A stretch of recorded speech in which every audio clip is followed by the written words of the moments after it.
আমি একজন মুক্তিযোদ্ধা হিসাবে আমার শরম লাগে। শেখ হাসিনা আমার সন্তানের কাছে আমাদেরকে হেয় করেছে। আমরা তো কোটার জন্য মুক্তিযোদ্ধা করি নাই।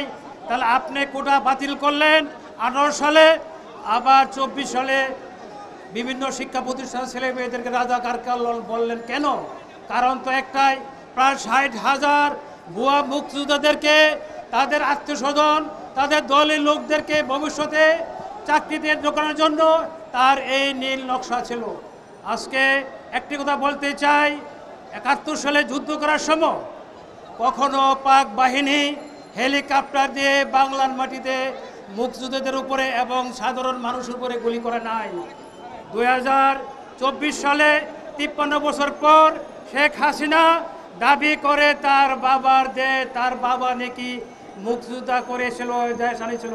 তার বাবা মুক্তিযোদ্ধার একটি শব্দও শুনে নাই, গুলির শব্দও শুনে নাই। আজকে আপনি কথায় কথায় চোখ দা পানি বাইর করেন, চোখ দা কথার পর নাটক করেন।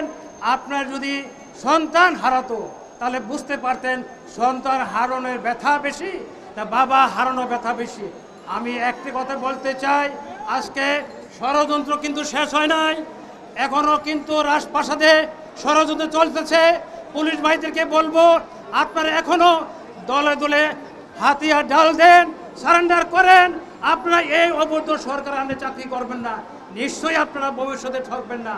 সেনাবাহিনী ভাইয়েরা, আপনারা যত রকমের ট্যাঙ্ক বাহিনী করেন না কেন, মানুষ যখন রক্ত দিতে জানে আপনার ট্যাঙ্ক বাহিনী কাজ করবে না, এটাই ইতিহাস। সর্বশেষ আমরা পেশাজীবীরা থাকবো এবং নাক কান খোলার চোখ কান খোলা রাখবো। যত ষড়যন্ত্র কিন্তু আমাদের পার্শ্ববর্তী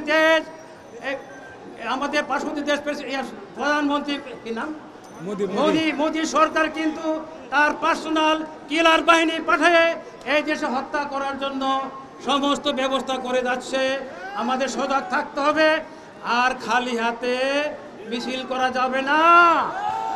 মাত্র হাতে লাঠি উঠেছে, যেভাবে আপনি আমাদের রাজশাহীর রংপুর বিশ্ববিদ্যালয়ের ছেলেকে মারছেন, যেভাবে একটা ছেলেকে হত্যা করেছেন, মানুষের হৃদয় কেঁপে গেছে, আল্লাহর আরশ কেঁপে গেছে। হাসিনা আর এবং ছোট ছোট বাচ্চা, 3 বছর 4 বছর বাচ্চা সাথে ছিল, তারা হেলিকপ্টারে গুলিতে মারা গেছে। আজকে একজন এক কথা বলে, এই 9 তলা 10 তলা কোথায় থেকে গুলি আসলো? শেখ হাসিনা, আপনি আজকে যেভাবে 1 টাকা দিয়ে গণভবন লিখে গেছেন, ওই গণভবনে ছাত্ররা যাইতে পারে না। আপনাকে পদত্যাগ করতেই হবে, তারপরে আমাদের পরবর্তী এই দেশের সরকার ঠিক করবে কিভাবে দেশের সামনে ভবিষ্যৎ চলবে। সবাইকে ধন্যবাদ। আসসালামু আলাইকুম।